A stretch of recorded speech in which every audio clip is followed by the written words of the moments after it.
1 an après son accident, Johan voit enfin le bout du tunnel, le retour à une vie normale. Salut Johan, ça va ? Ouais. 3 fois par semaine, il est en rééducation.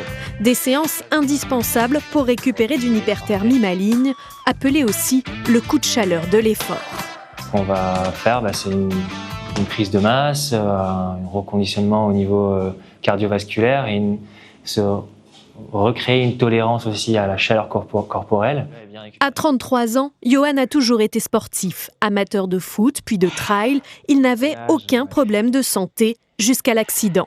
Alors j'ai pris le départ d'une course sur Saint-Pierre à la Pointe du Diable. Et au bout de 13 bornes, je me suis écroulé.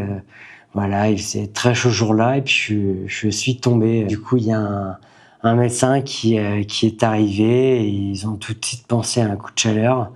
Donc ils ont appelé le SAMU et l'hélico est arrivé. Son corps est à 42 degrés. Il ne régule plus sa température. Ses organes sont en danger. Johan est admis au CHU de Saint-Pierre en réanimation.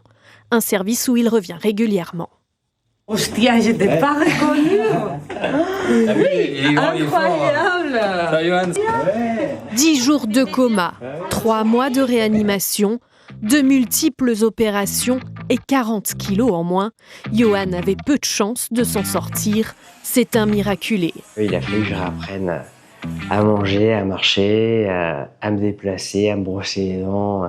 Des petites choses qui paraissent anodines, mais qu'il a fallu réapprendre et le temps fait bien les choses. Donc maintenant, tout va bien. Selon les médecins, l'hyperthermie maligne est encore sous-estimée et mal diagnostiquée, d'où l'importance de la sensibilisation. La Réunion, c'est une grande zone de sportifs, de trail notamment, et qui se font dans des environnements qui sont très chauds, très humides et souvent en plein soleil.